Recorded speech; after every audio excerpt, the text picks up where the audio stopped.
Welcome to the Bible in a Year, Old and New Testament Bible Reading Plan for 2025, Audio Edition. June 4th, 2 Chronicles chapters 13, 14, 15, and 16, and John chapter 14. 2 Chronicles chapter 13. Abijah's war with Jeroboam. Abijah began to rule over Judah in the 18th year of Jeroboam's reign in Israel. He reigned in Jerusalem 3 years. His mother was Maacah, the daughter of Uriel from Gibeah. Then war broke out between Abijah and Jeroboam. Judah, led by King Abijah, fielded 400,000 select warriors, while Jeroboam mustered 800,000 select troops from Israel. When the army of Judah arrived in the hill country of Ephraim, Abijah stood on Mount Zemaraim and shouted to Jeroboam and all Israel, "Listen to me. Don't you realize that the Lord, the God of Israel, made a lasting covenant with David, giving him and his descendants the throne of Israel forever? Yet Jeroboam son of Nebat, a mere servant of David's son Solomon, rebelled against his master. Then a whole gang of scoundrels joined him, defying Solomon's son Rehoboam when he was young and inexperienced and could not stand up to them. Do you really think you can stand against the kingdom of the Lord that is led by the descendants of David? You may have a vast army, and you have those gold calves that Jeroboam made as your gods, but you have chased away the priests of the Lord, the descendants of Aaron, and the Levites, and you have appointed your own priests, just like the pagan nations. You let anyone become a priest these days. Whoever comes to be dedicated with a young bull and 7 rams can become a priest of these so-called gods of yours. But as for us, the Lord is our God, and we have not abandoned him. Only the descendants of Aaron serve the Lord as priests, and the Levites alone may help them in their work. They present burnt offerings and fragrant incense to the Lord every morning and evening. They place the bread of the presence on the holy table, and they light the gold lampstand every evening. We are following the instructions of the Lord our God, but you have abandoned him. So you see, God is with us. He is our leader. His priests blow their trumpets and lead us into battle against you. O people of Israel, do not fight against the Lord, the God of your ancestors, for you will not succeed." Meanwhile, Jeroboam had secretly sent part of his army around behind the men of Judah to ambush them. When Judah realized that they were being attacked from the front and the rear, they cried out to the Lord for help. Then the priests blew the trumpets, and the men of Judah began to shout. At the sound of their battle cry, God defeated Jeroboam and all Israel and routed them before Abijah and the army of Judah. The Israelite army fled from Judah, and God handed them over to Judah in defeat. Abijah and his army inflicted heavy losses on them. 500,000 of Israel's select troops were killed that day. So Judah defeated Israel on that occasion because they trusted in the Lord, the God of their ancestors. Abijah and his army pursued Jeroboam's troops and captured some of his towns, including Bethel, Jeshanah, and Ephron, along with their surrounding villages. So Jeroboam of Israel never regained his power during Abijah's lifetime, and finally the Lord struck him down, and he died. Meanwhile, Abijah of Judah grew more and more powerful. He married 14 wives and had 22 sons and 16 daughters. The rest of the events of Abijah's reign, including his words and deeds, are recorded in the commentary of Iddo the prophet. 2 Chronicles chapter 14. Early years of Asa's reign. When Abijah died, he was buried in the city of David. Then his son Asa became the next king. There was peace in the land for 10 years. Asa did what was pleasing and good in the sight of the Lord his God. He removed the foreign altars and the pagan shrines. He smashed the sacred pillars and cut down the Asherah poles. He commanded the people of Judah to seek the Lord, the God of their ancestors, and to obey his law and his commands. Asa also removed the pagan shrines, as well as the incense altars from every one of Judah's towns. So Asa's kingdom enjoyed a period of peace. During those peaceful years, he was able to build up the fortified towns throughout Judah.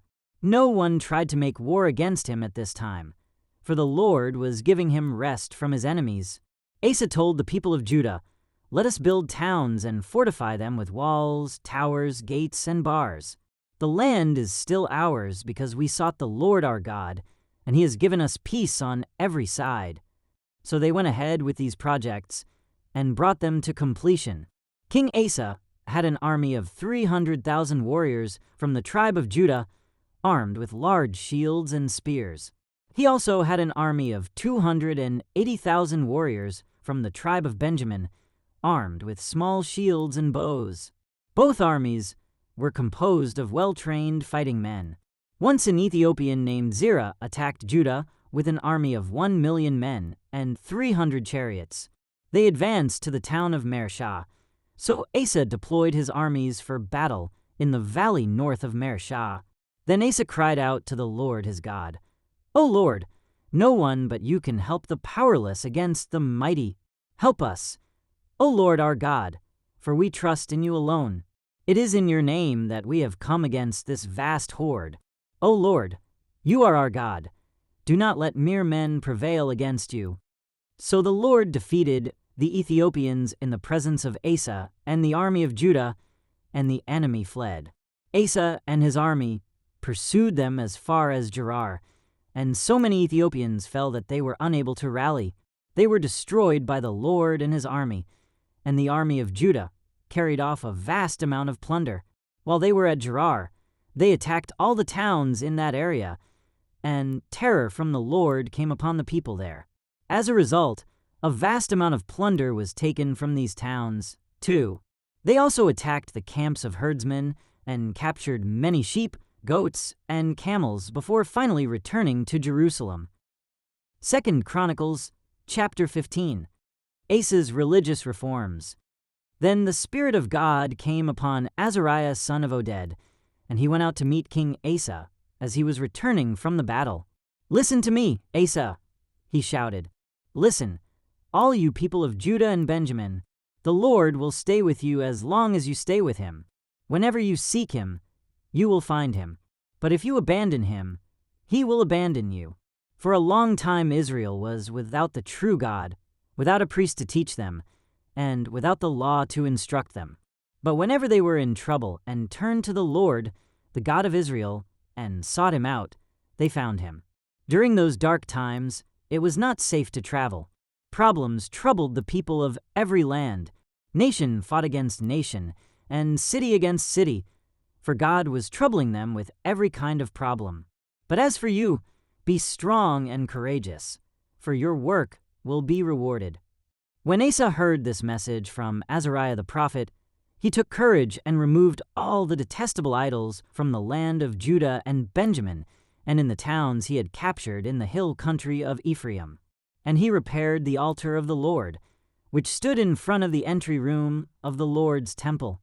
Then Asa called together all the people of Judah and Benjamin, along with the people of Ephraim, Manasseh, and Simeon who had settled among them. For many from Israel had moved to Judah during Asa's reign when they saw that the Lord his God was with him. The people gathered at Jerusalem in late spring, during the 15th year of Asa's reign. On that day they sacrificed to the Lord 700 cattle and 7,000 sheep and goats from the plunder they had taken in the battle. Then they entered into a covenant to seek the Lord, the God of their ancestors, with all their heart and soul.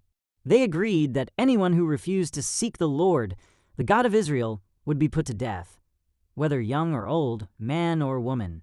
They shouted out their oath of loyalty to the Lord with trumpets blaring and rams' horns sounding. All in Judah were happy about this covenant, for they had entered into it with all their heart. They earnestly sought after God, and they found him. And the Lord gave them rest from their enemies on every side. King Asa even deposed his grandmother Maacah from her position as queen mother because she had made an obscene Asherah pole. He cut down her obscene pole, broke it up, and burned it in the Kidron Valley. Although the pagan shrines were not removed from Israel, Asa's heart remained completely faithful throughout his life. He brought into the temple of God the silver and gold and the various items that he and his father had dedicated. So there was no more war until the 35th year of Asa's reign. 2 Chronicles chapter 16. Final years of Asa's reign.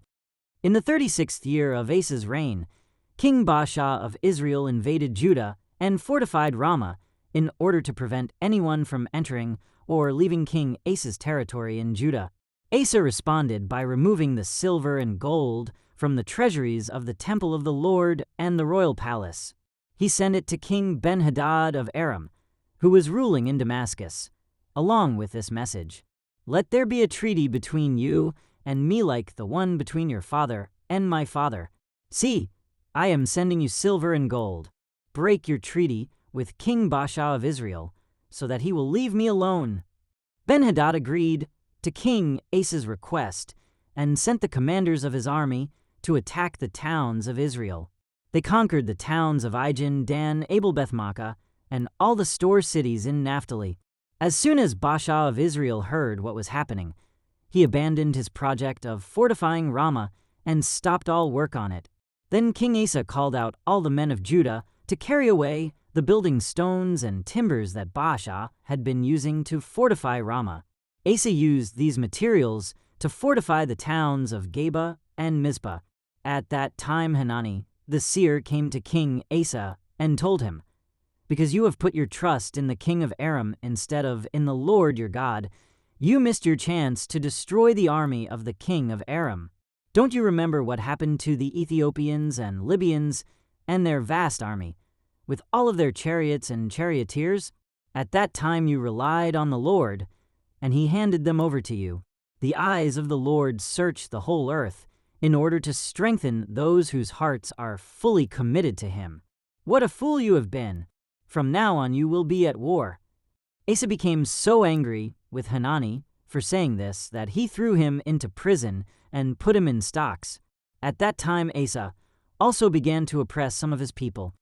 Summary of Asa's reign. The rest of the events of Asa's reign, from beginning to end, are recorded in the book of the kings of Judah and Israel. In the 39th year of his reign, Asa developed a serious foot disease. Yet even with the severity of his disease, he did not seek the Lord's help, but turned only to his physicians. So he died in the 41st year of his reign. He was buried in the tomb he had carved out for himself in the city of David. He was laid on a bed perfumed with sweet spices and fragrant ointments, and the people built a huge funeral fire in his honor. John chapter 14. Jesus, the way to the Father. Don't let your hearts be troubled. Trust in God, and trust also in me. There is more than enough room in my Father's home. If this were not so, would I have told you that I am going to prepare a place for you? When everything is ready, I will come and get you, so that you will always be with me where I am. And you know the way to where I am going." "No, we don't know, Lord," Thomas said. "We have no idea where you are going, so how can we know the way?" Jesus told him, "I am the way, the truth, and the life. No one can come to the Father except through me. If you had really known me, you would know who my Father is. From now on, you do know him and have seen him." Philip said, "Lord, show us the Father, and we will be satisfied." Jesus replied, "Have I been with you all this time, Philip, and yet you still don't know who I am? Anyone who has seen me has seen the Father. So why are you asking me to show him to you? Don't you believe that I am in the Father, and the Father is in me? The words I speak are not my own, but my Father who lives in me does his work through me. Just believe that I am in the Father, and the Father is in me. Or at least believe because of the work you have seen me do. I tell you the truth, anyone who believes in me will do the same works I have done, and even greater works, because I am going to be with the Father. You can ask for anything in my name, and I will do it, so that the Son can bring glory to the Father. Yes, ask me for anything in my name, and I will do it." Jesus promises the Holy Spirit. "If you love me, obey my commandments, and I will ask the Father, and he will give you another advocate, who will never leave you. He is the Holy Spirit, who leads into all truth. The world cannot receive him, because it isn't looking for him and doesn't recognize him. but you know him, because he lives with you now and later will be in you. No, I will not abandon you as orphans. I will come to you. Soon the world will no longer see me, but you will see me. Since I live, you also will live. When I am raised to life again, you will know that I am in my Father, and you are in me, and I am in you. Those who accept my commandments and obey them are the ones who love me, and because they love me, my Father will love them, and I will love them and reveal myself to each of them. Judas, not Judas Iscariot, but the other disciple with that name, said to him, Lord, why are you going to reveal yourself only to us and not to the world at large? Jesus replied, All who love me will do what I say. My Father will love them, and we will come and make our home with each of them. Anyone who doesn't love me will not obey me. And remember, my words are not my own. What I am telling you is from the Father who sent me. I am telling you these things now while I am still with you. But when the Father sends the Advocate as my representative, that is, the Holy Spirit, he will teach you everything and will remind you of everything I have told you. I am leaving you with a gift, peace of mind and heart. And the peace I give is a gift the world cannot give. So don't be troubled or afraid. Remember what I told you. I am going away, but I will come back to you again. If you really loved me, you would be happy that I am going to the Father, who is greater than I am. I have told you these things before they happen, so that when they do happen, you will believe. I don't have much more time to talk to you, because the ruler of this world approaches. He has no power over me, but I will do what the Father requires of me, so that the world will know that I love the Father. Come, let's be going. Thank you for joining as we read through the Bible in 1 year. This has been day 155.